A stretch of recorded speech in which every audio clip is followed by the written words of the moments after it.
The city of Isauria, flooded by the stench of death, finds itself the location of a successful Byzantine defense. The great conqueror Saladin, in shackles, is presented to Alexios II, the Roman emperor. Saladin has made great strides into Cilicia and was threatening the Anatolian heartlands of eastern Rome, but in his hubris was defeated. It was normal that men of nobility like Saladin would be ransomed off back to their homes, but Alexios felt differently about this matter. He had been practicing his Arabic in preparation for this conversation, which he had often hoped to have. Sultan Yusuf, I have heard much about you and your armies. How fortunate I am to have you in my camp, as humble as it is. You would like Constantinople more, I'm sure. Saladin wasn't one for these sorts of games. You've defeated me, Basilius. How about we get this over with? You know I am the Sultan of Egypt and that my coffers are rich. What is your price for my safe passage to Cairo? Sultan, you have to understand something. Where your army has gone gallivanting about has been out of my reach. But now that you're here, in Rome, you operate under her laws. We in Rome have our very own brand of justice, and I think you'll find that no ransom could convince me not to apply the just laws of my people to even a foreigner like you. This certainly caught Saladin's attention, but what truly gave him a sense of the gravity of the situation was the sound of iron meeting fire. Nearby, the great Basilius Alexios II had his chief eunuch prepare an iron bar, which he had just used a few months prior to blind the rebellious vassals that had caused the very instability that Saladin had hoped to use against him. This time, in Greek, Alexios gave Saladin a trial and judged him guilty. Sultan Yusuf Saladin of the Ayyubid clan, for your crime of waging war against the Roman Empire unprovoked, I sentence you to a life where you will never see again the glory of Rome. Hold him down and burn out his eyes. The Varangian guards flanking the emperor grabbed hold of the legendary Saladin, who, to his credit, did not flinch during the process. The brave Sultan took his punishment with dignity as the red-hot poker singed his eye sockets. Saladin's screams finally stopped once the poker was removed. I shall release you to what remains of your men, Sultan. This war is not yet over, by the way. Let it be known that the eagle of Rome will rise over Cairo and all shall see it. Well, except you, of course.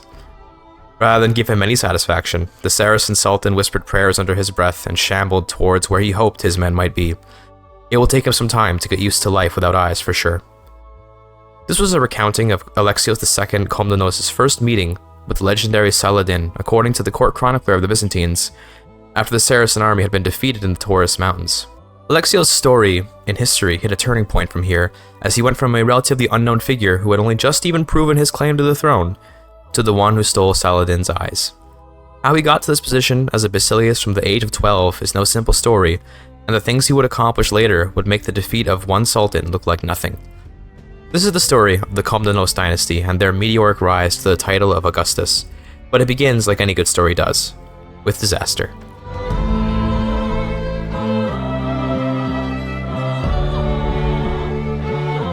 In 1178, Alexios is, as of now, just 9 years old, but his father, Manuel, has given him the responsibility of co-emperor, allowing the boy to gain some influence in the empire. Manuel is an interesting emperor, if only because of his more tolerant position on the Turkmen Seljuks. While the lack of fealty from the Sultan of Rum is of course problematic, Manuel has avoided as of yet alienating any Turkmen. Instead, he forged a shaky alliance with Todor Asen, a local Bulgarian warlord who pretty clearly looked like he wanted to forge a new realm in Bulgaria.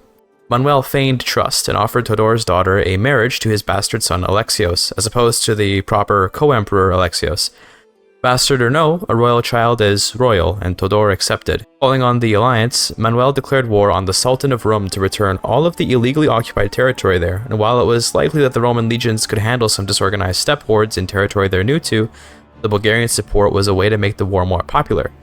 After all, if Bulgarian lives are thrown away instead of Greek ones, it would erode the power of the fomenting Bulgarian revolts and preserve Roman lives. Of course, as far as the Bulgarians are concerned, they are Romans too, and there's pride to be had in fighting for the great Basilius. After sieging down the fortress of Iskalata, the Romans went west to confront the Turks in Lydia, fighting on a hill. The Bulgarians lagged behind and didn't get into the fight, but that just meant more glory for the legions at least. It certainly was worrying to take all those losses as the Turks fought fiercely to defend their new homeland. Alexios the Younger, as co-emperor, accompanied his father to these battles and sieges, but found himself not taking to war well. The boy would have to learn, since the path ahead would be filled with battle. The weights you will one day carry on your shoulders will feel heavy, my son. That is because all Rome is your responsibility, and there is no greater weight than the history and glory of this empire. Through this talk, Manuel instilled in his son a sense of ambition, with the hopes that it might counteract some of his anxieties. Shortly after, a breach in the walls at Isauria led to a flood of Greek men taking the city, and the Sultan Kilich Arslan surrendering the throne to Manuel and entering exile. The lands here, now inhabited by Turks, were to be ruled over justly, but by Greek administrators, whose goal would be to bring the Turkmen as comrades in the empire one day. There's no reason why these warriors couldn't be of great use to the empire, so their presence will happily be tolerated. Manuel personally kept the theme of Anatolia, since its position in the center of Turkish land helped him project his power there and focus on understanding and incorporating the Turkish people's way of life. Shortly after, the Bulgarians, who had only contributed minorly to the war, did act on their intention to carve out their own realm, as Todor Asen declared war to take all of Bulgaria, despite being nominally allied to the Basileus. There was no worry about whether or not these upstarts could be defeated, but Manuel started to feel unwell during the trip to oversee the battles. His work wasn't done yet, but for a man in his 60s, he certainly wasn't taking it easy how his doctors might have recommended. After overseeing a few battles, Manuel had trouble catching his breath and in a coughing fit, collapsed in a meadow at the foot of the Balkan Mountains. Alexios wasn't there to see his father die, but there was no time for a funeral in the midst of war, as Alexios was crowned at just 12 years old and elevated to the position of Basileus to replace his father. To educate him in the ways of imperial administration, Alexios was brought under Nikitas Koniati's wing, and his sister Maria would act as a regent for the time being. Immediately, the vultures of the empire descended upon the boy, but thankfully the Varangians just wanted money.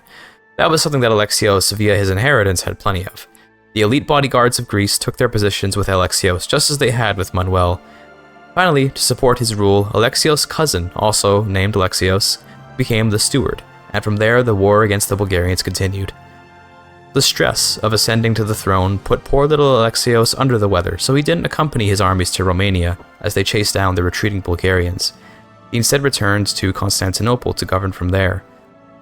The war ended with the Bulgarians forced north of the Carpathian Mountains, after which the empire returned to peace. This would be the period of time where the new Basileus would establish the feel of his rule to come. Right now, no one has any expectations, and so far the boy hasn't done much to change that. In truth, he's not a very active ruler, instead focusing on gardening with his physician during his illness. Under the close stewardship of his cousin and sister, the empire's bureaucracy continued on, with the army swelling in response to the potential hostility that the Sultan of Egypt might pose soon. Saladin has had his hands full with the Catholic Crusaders and Outremer Jerusalemites for a while now, but his campaign to reclaim the Holy City is nearly over. He has many avenues to turn his attention to afterwards, but it's unlikely he'll just ignore the power vacuum that makes up the other side of the Anatolian mountain ranges. An older Basileus likely would go to fill that vacuum himself, but Alexios is still growing and has a lot of proving to do to himself and his subjects. In September of 1185, Alexios finished his education and took the throne in full, although he kept his regent sister around to help run the realm. To celebrate his maturity, Alexios took the court on a hunt out in the mountains of Arbanon. He took a detour down to Athens to see the beautiful history of this ancient region, but it was plagued with, well, plague, so he didn't stick around long. The emperor enjoyed his hunt while his armies independently handled some Turkish separatists. Being completely frank, the Roman legions had absolutely nothing to fear from these ragtag militias, so the emperor's attention wasn't really necessary. It was after the hunt that Alexios was brought to the war room to discuss Saladin and his advances north. The Marshal, Adrianos, unfurled an updated map, which included the newly acquired territories of Saladin after the defeat of the Crusaders of Jerusalem. My Basileus, we control the mountain passes which allow entry into the Anatolian plateau. You've been there before with your father, I believe. This region is of extreme importance, once defensively, but now offensively. To the south are the Armenians of Cilicia and the Greeks of Antioch, who find themselves under a Norman lord from Sicily. To the east are several Turkish warlords. The Zengids and Orthokids are the largest of them, and they share the Armenian highlands. Thankfully for us, these Turks have been in closer conflict with the Georgians and Armenians than us. Further east are the Persianized Seljuk Turks, who are likely not a threat for now. I'm telling you all this, my emperor, because each of these independent lords exists to be a gap between us and Saladin. In recent years it worked well for both of us that there be a buffer, but now that we've defeated the Turkmen, and Saladin has defeated the Latins, it is inevitable that we will go to war. We must secure as much of these border regions as possible, and I recommend starting in the east to avoid a confrontation before we're ready. Saladin's men will not be easy to defeat, your highness, but I believe that with the help of a combined Turkish and Armenian force as auxiliaries to our legions, we can use their expertise to defeat the Arabs. If we're being honest, most of the marshal's words went over Alexios' head. See, this is the interesting thing about a legendary figure, as we are soon approaching a turning point in the young Basilius' life that will guarantee him a place in history, but the truth is that he's nothing particularly special yet. Every legendary figure starts life as just another person, until suddenly one day, they're not. At the advice of the marshal, the Roman legions positioned themselves along the Taurus Mountains and advanced along the mountain passages to the east, conquering the Zengids and Orthokids. And to cement these accomplishments in the subjects' minds, the court chronicler penned a story of Alexios' direct Roman lineage to the classical era Roman patricians. It sounds very special, but in reality just about every Greek noble had some tale about their blood relation to Julius or Augustus Caesar. While working their way west, the army received some interesting news. It turned out the disenfranchised Crusaders of Jerusalem have decided that their loss of the Holy City was the fault of the Romans, and their failure to defeat Saladin. Maybe it felt like it was easier to blame them now that the Sultan of Rum had been deposed, but to expect the Greeks to have helped in that war was ridiculous. Nonetheless, the angered Crusaders were intending to sail for Constantinople soon. They were intending to raise up Eudokia Komnenos as the rightful Empress of Rome, which was absolutely ridiculous considering she wasn't even born in the purple.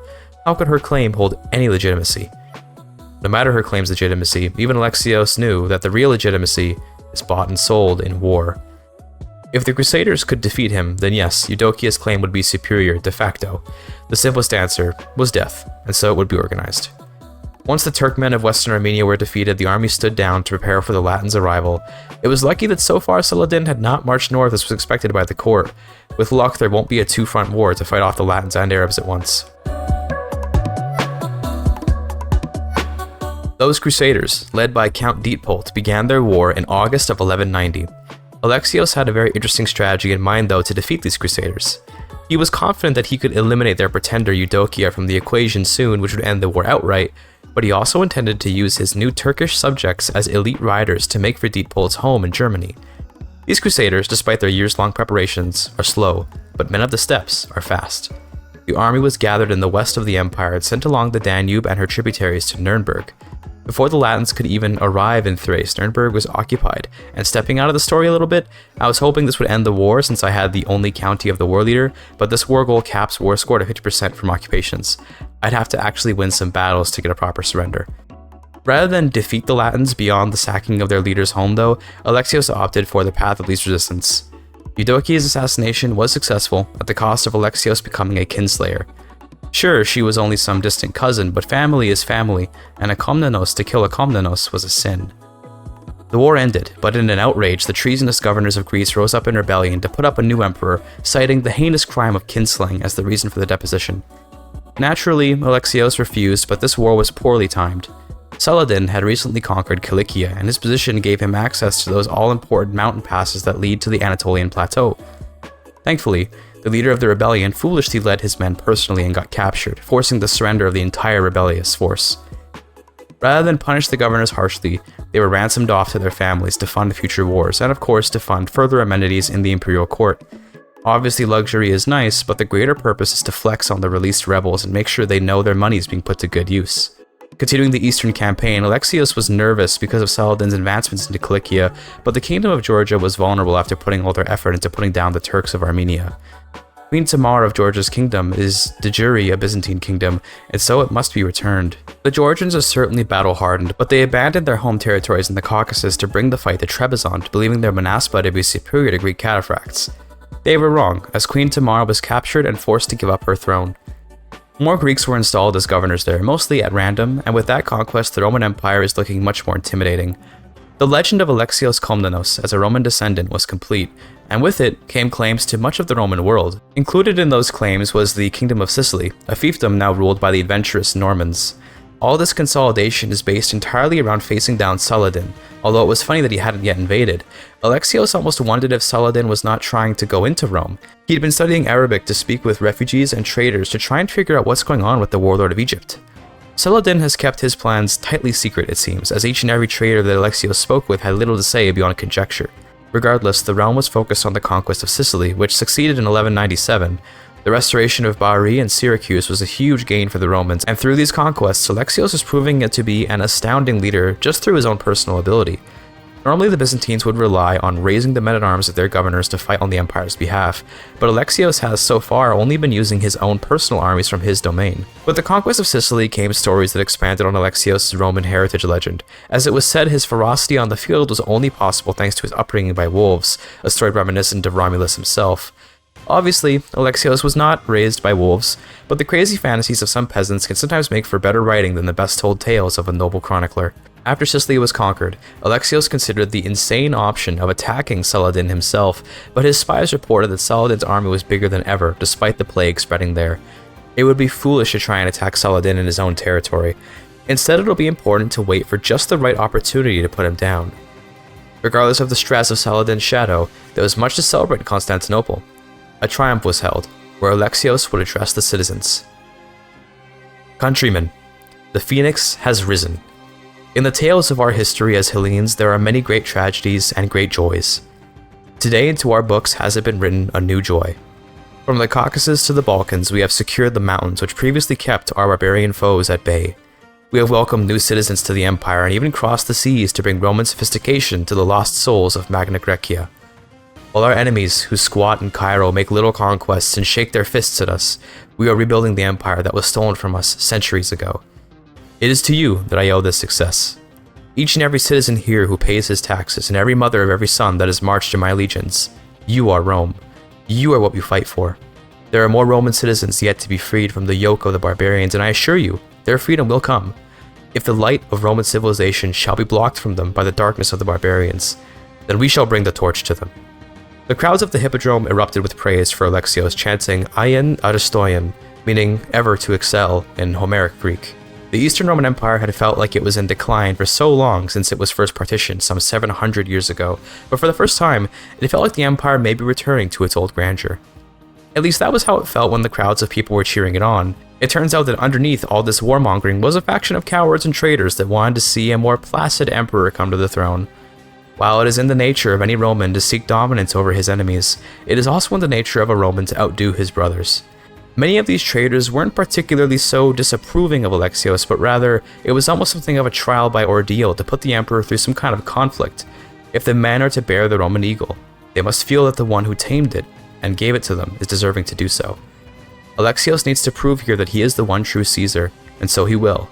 It was unfortunate though that this test would be watched by another eagle, one of distinctly non-Roman origin. Most of the rebellious forces were composed of dissatisfied Slavs in the Western Balkans who were not impressed by stories of Greek mythology. The majority of the conflict for this war would be in the Balkan mountain ranges and highlands. The leader of the rebellion was from Duklia, and so Alexios focused his forces there. The armies in the region scattered into the countryside, but rather than chase them down and tire his men, Alexios settled in for a siege there. The city fell relatively quickly to the powerful Roman trebuchets, and although no decisive battle had yet been won, the ball was in the rebels' court to respond to this so far dominant Roman army. It seems that they had a secret play up their sleeve though, as while sitting in Pomoria, Alexios received a letter from his eunuch. It was a formal declaration of war from the one and only Saladin, who wrote that the rights of Turkish Muslims were being infringed upon in Anatolia. Apparently, in Saladin's opinion, the right of Muslims to make the Hajj to Mecca was not being protected adequately enough, and that by failing in this duty to protect his Muslim subjects, Alexios had effectively committed to an act of war. While obviously drivel, Saladin was right that for the most part Alexios had actually been trying to convert his Muslim subjects to Christendom. Nonetheless, it's more likely that Saladin just wanted an excuse. No matter the reason for the invasion, sentries reported sightings of massive Egyptian armies in Cilicia and shipments of grain increasing in size across the trade routes in the region. It's clear that this is no mere threat. Saladin's looming shadow has finally come, and at a time of great weakness too. Pomoria was abandoned as the army returned to Constantinople to fight the rebels in open land. With the current tide of the war, it would be easy enough to simply grant the rebels a truce for the time being, and perhaps discuss the issue further another time when the borders of Rome weren't under threat, but Alexios did not want to show weakness. Across the straits of Constantinople, the rebels and the legions met in combat with the highly disciplined and well-equipped infantry and cavalry of Rome stomping all over the poorly trained rebels. These men had been in conflicts from Georgia to Sicily. They have fought Turks, Normans, Italians, Georgians, Armenians, you name it. The mixed Greco-Slavic coalition was disorderly and poorly motivated compared to the professional Romans. It was an easy victory, but the war would not end until the armies had been thoroughly run down and the handful of remaining rebel cities liberated. Meanwhile, Saladin's forces were moving into Anatolia, just as Alexios' marshal had warned him. The mountain passes of Anatolia were under threat from Cilicia, and if Saladin can secure them, he'll have a much easier time fending off a potential counterattack. The forts will have to hold out, while Alexios defends his throne. After a final confrontation in Thrace, the rebels did surrender and were rounded up in prison. Most of the officers that chose to defect to their lords had their eyes plucked out for treason, and the noble lords were ransomed for money to fill the war chest. Now, only Saladin's war was on the table. The army arrived in Isauria, hearing from refugees fleeing north of the sacking of Pamphylia of Saladin's arrival. Luckily, the fortress of Isauria had held on for long enough that the arriving legions could relieve the men there. Saladin's army had spread itself thin, perhaps looking to forage for supplies or loot, or perhaps believing that the civil war had not yet ended, and so the battle began with the Arabs immediately on the back foot. It was in the early days of January, when Saladin's vanguard arrived in the snow-capped mountains of Isauria, that the battle hit its most fevered pitch. When news of Saladin's personal arrival came to Alexios, he told his men that the capture and the arrest of the Sultan was the #1 priority. He assigned his Varangian guardsmen to handle it personally, and they left the camp to fight on the field. Saladin's vanguard was found and slaughtered. He had nowhere to go, as the snow meant his army was slow and cumbersome, while the Varangians were used to, and in fact enjoyed, this sort of weather. Saladin was escorted to Alexios' camp, where the two met for the first time. But you've already heard of that meeting, at least its official recording, but the part that wasn't seen by most was his retreat to his private quarters. Alexios did what he had to, and he played the role of an emperor, but he couldn't really see himself like this. He had been raised to exalt God in his life, and no matter how much evil a heathen might inflict, the pain and suffering of blinding could not possibly exalt the Lord, could it?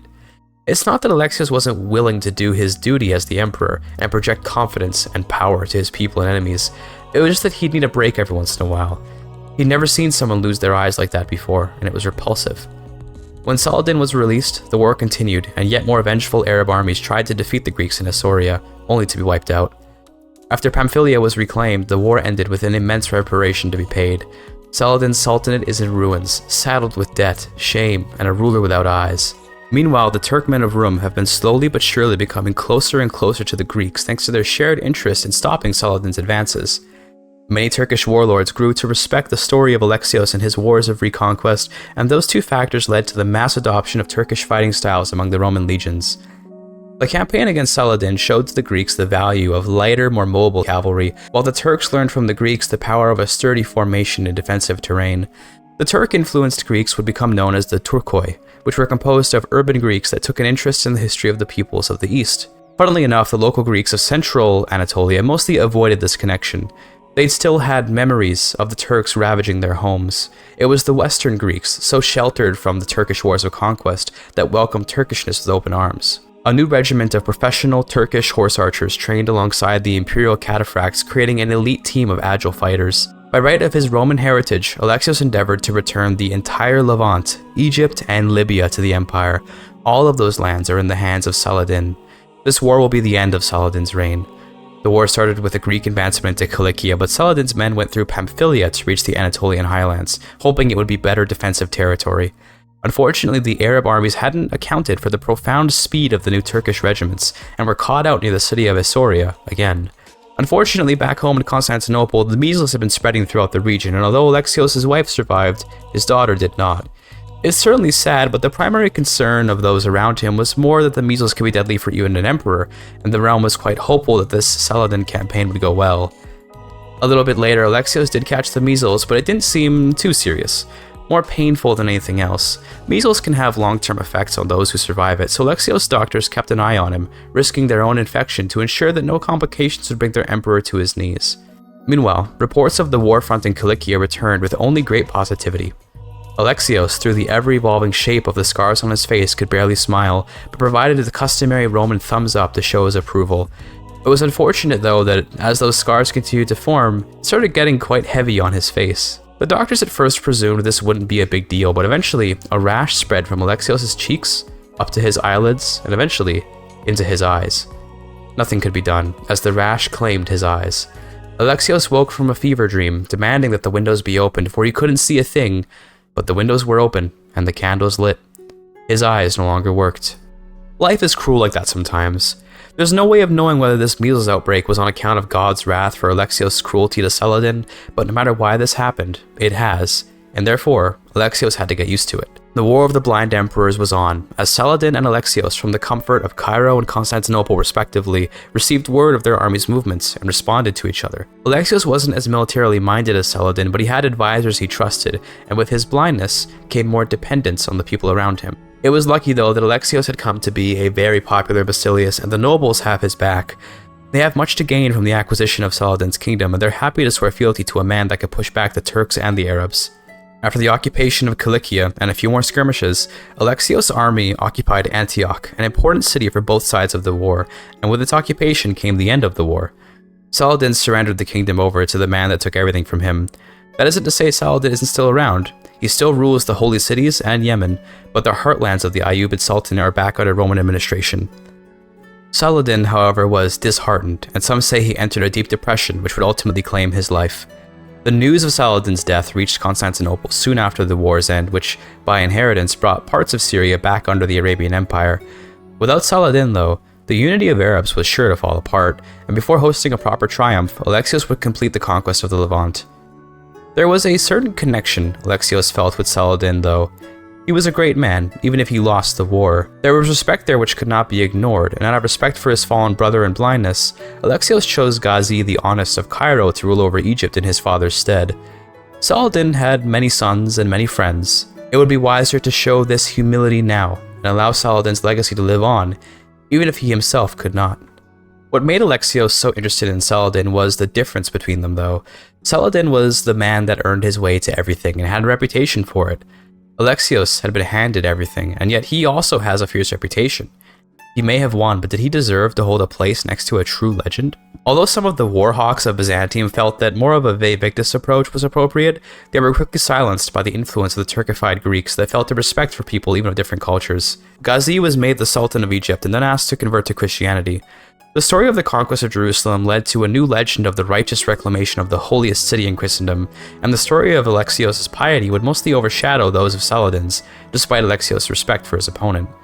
There's no way of knowing how Saladin felt about Alexios, as the two never met except for the express purpose of torture, but Alexios hoped Saladin would understand that he did what was expected of him by his people.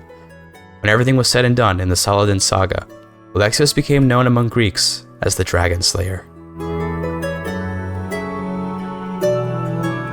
It's not necessarily the case that Alexios has done his job, but with the last major threat to the Roman Empire's continued existence dealt with, the emperor can look inwards. He never traveled much, which, now that his eyes are gone, was certainly a regrettable decision.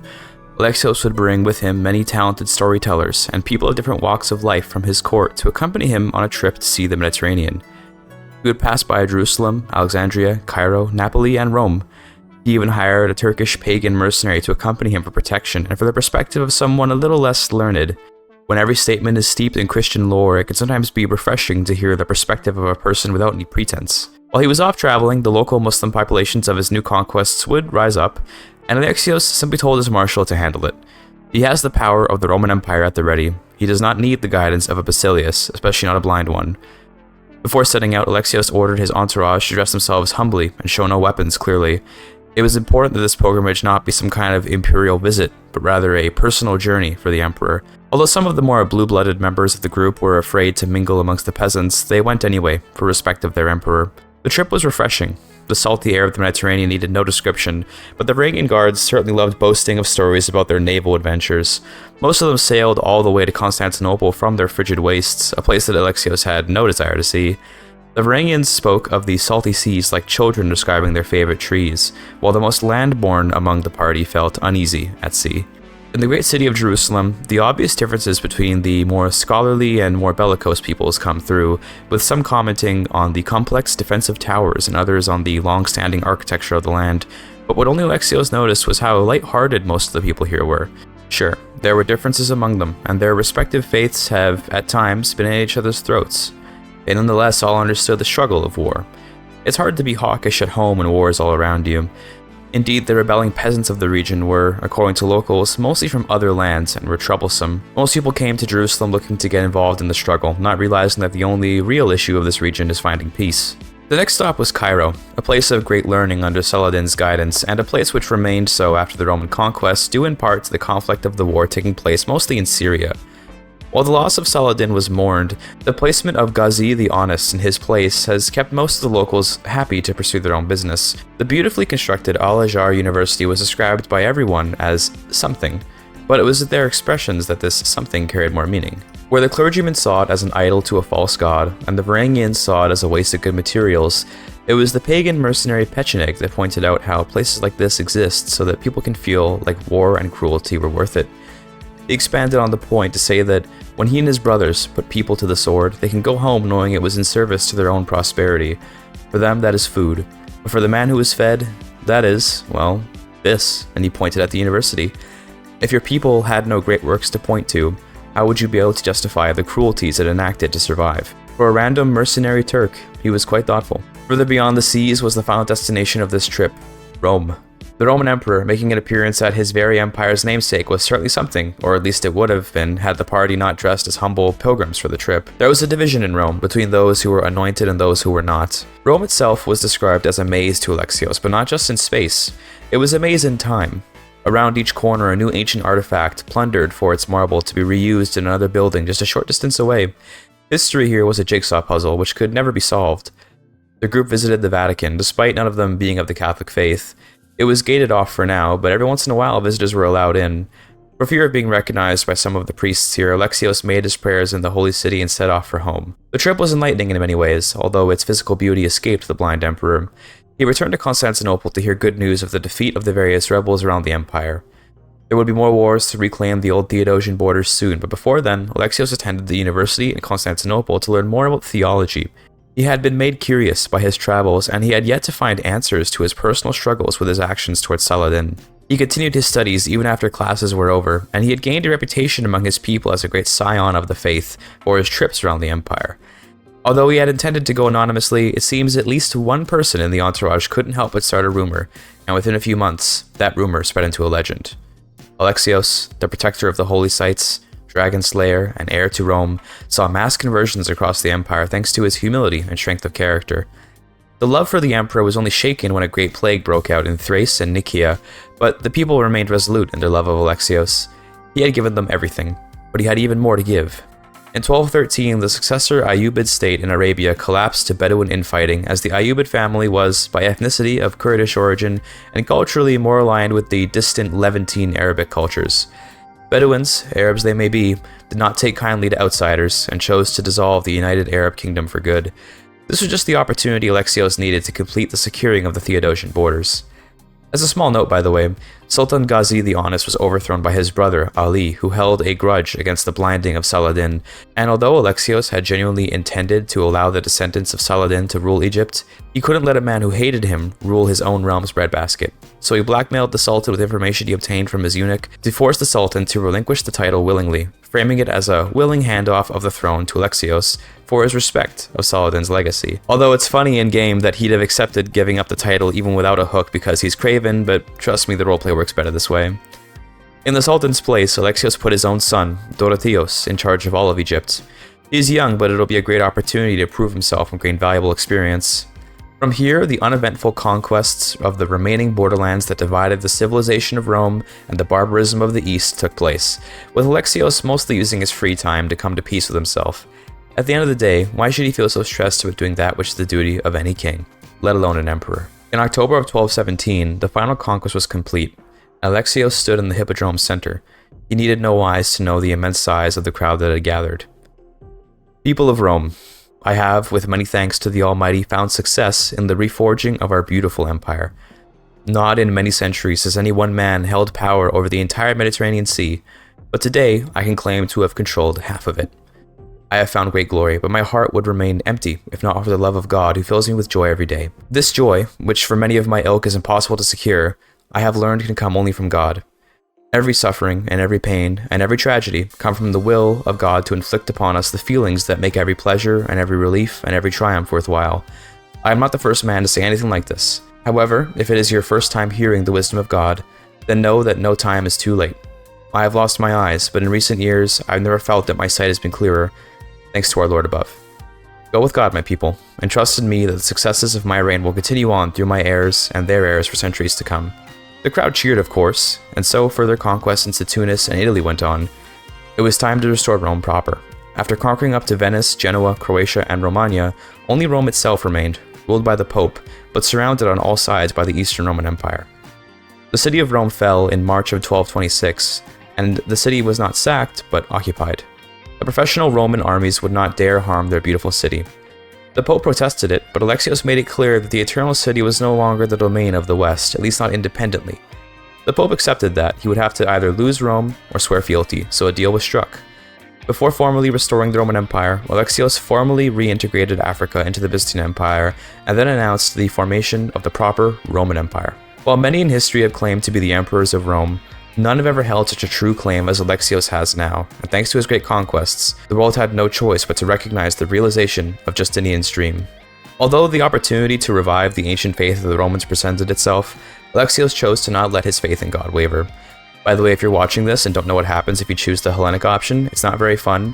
You get unending bubonic plague breakouts in your capital, you'll have constant uprisings because the plague reduces popular opinion massively, and neighboring kingdoms will border raid you constantly. I also tested if conquering the world does actually end these penalties. It does not. The penalties do end if you cleave the empire. Okay, back to the story.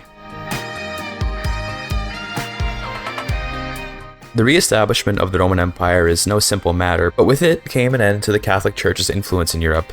The schism was mended right away, with Alexios at the helm. That doesn't mean that everyone moved away from the Latin Rite, but they were officially marked as heretics. The issues of Western Christianity weren't really much of a concern though, as Alexios believed that a Christian is a Christian and that petty differences in theology don't matter all that much.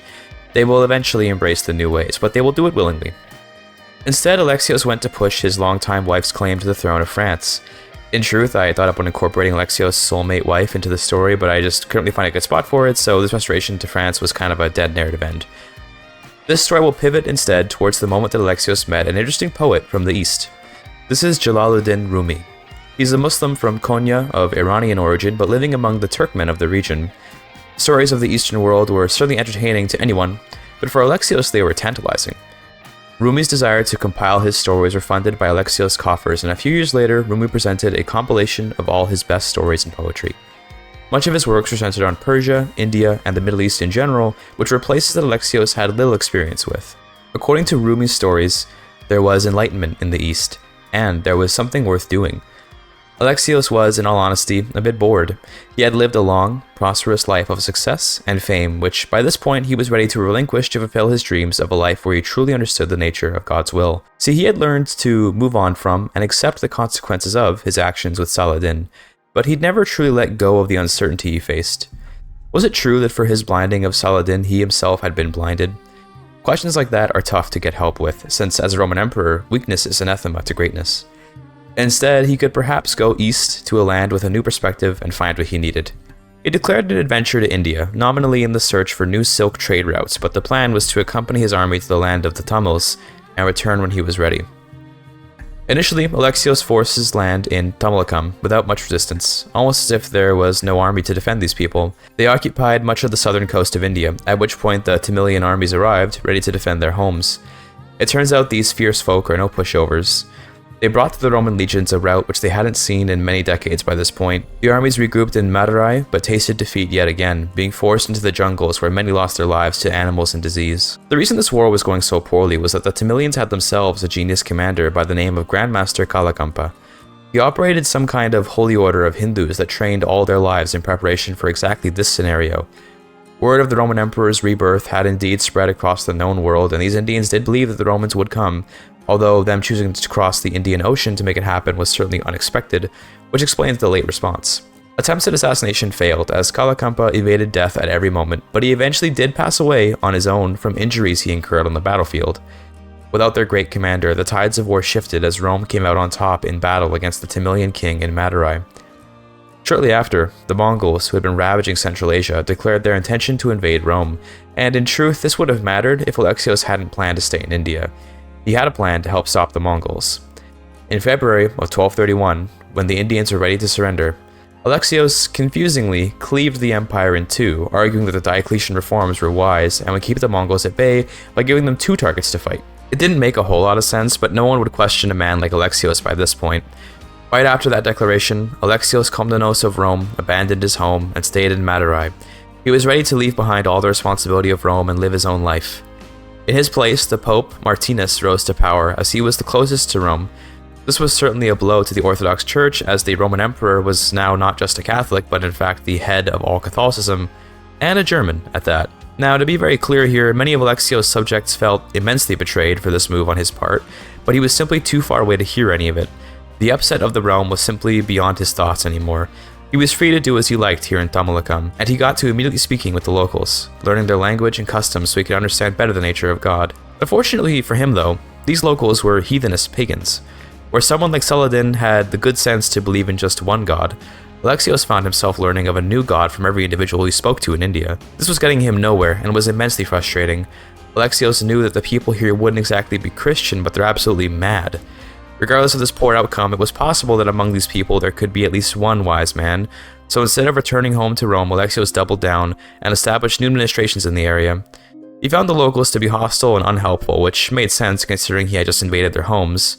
After thoroughly searching through the main thoroughfares of his neck of the woods in India, Alexios went for more land in the Deccan Plateau, which he won with ease. After winning a few more titles up to the Krishna River, he declared himself the new emperor of the Deccan, and inadvertently united a once disunited people by conquest. He wasn't particularly interested in conquest anymore, but instead he had come to some realizations through his time in India. He had, by accident really, created what to the local people here might be considered a Roman Empire by their estimation. Certainly not something as prestigious as the Roman Empire of Europe, but the idea of this unified realm of disparate peoples was certainly impressive. The truth is that ultimately his actions, while consequential for the people under him, aren't really all that important. If his actions were divinely ordained or influenced by God, then their intentionality and purpose would be clear, but instead his own free will had brought him where he is. God had not punished him for blinding Saladin, but instead he had caught the measles and by a stroke of poor luck lost his eyes to it. By nothing more than chance really had any of this occurred. After all, it was his own father's death, and the luck that Saladin would be captured that he ended up where he was. Alexios had, by no real skill of his own, achieved so much, all of which was attributed to him. It was never Alexios who had captured Saladin, as if it were his skill against Saladin's, but instead it was a blunder on the part of a proven man. It was one mistake, in the streak of perfection which ended it all. Strange. I've had a great weight lifted from me, and yet the cost of that weight, just in terms of human lives, has been great. I'm not even sure why I'm here anymore.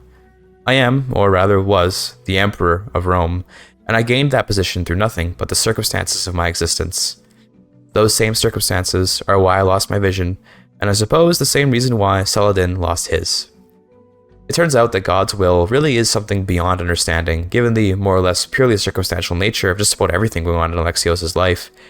He had ruled in India for 11 years of his life, to come up with nothing really, except an answer that was no more than a resignation. It was time to come home. Alexios packed up his things and prepared for a voyage back home, but upon arriving in Cairo, as a stop along the way to Constantinople, he was made aware that the new Basilius, Tugrul Kemitzes, was not welcoming to the emperors of old. In his absence, Alexios was presumed by most to have been dead or otherwise lost in the far east of the world. His return was something the people cried out for, but that the new Basilius saw as a threat. Rather than get upset over this, or fight hard against his opponent though, Alexios told Tugrul that he was not there to dethrone him, or to take back his empire, or anything of the sort.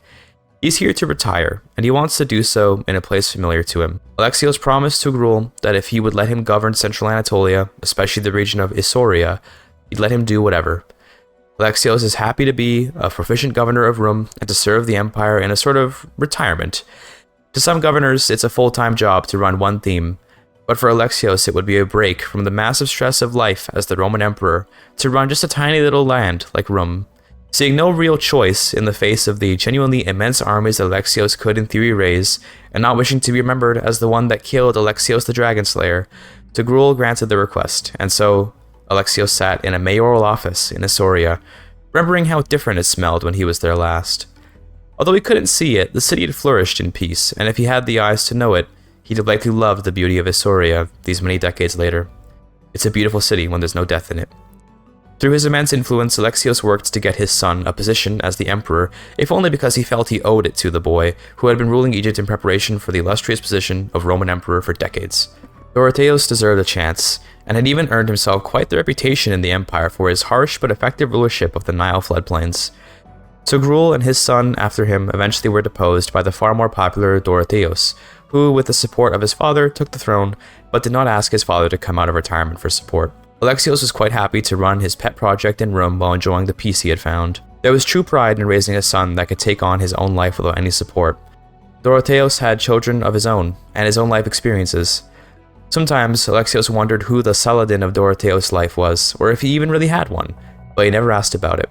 It wasn't his place to peer into the lives of others. Just 7 years after retiring in Rome, Alexios passed away at the age of 82, while his son fought off the Mongols using all the same rhetoric and skill that his father had. The empire will never forget Alexios the Dragonslayer Komnenos, a mere child emperor at the time of his rise, and a venerable old man who raised 13 children, all of great acclaim, among who one would become emperor and hold off the Mongols from further advances west. Alexios forever transformed the Greek identity with his integration of the Turkmen into Greek society, and he had even created a small community of Greco-Turks in Tamalakam. Where his descendants and the people that he influenced will go is another story, but what is known is that he was the only man to ever match Saladin in a far more literal way than anyone could ever have thought. By the way, this Alexios, historically, Alexios II, was emperor for like 3 years before being assassinated by his own cousin, so we've really put him down a different path here. Thank you for your time.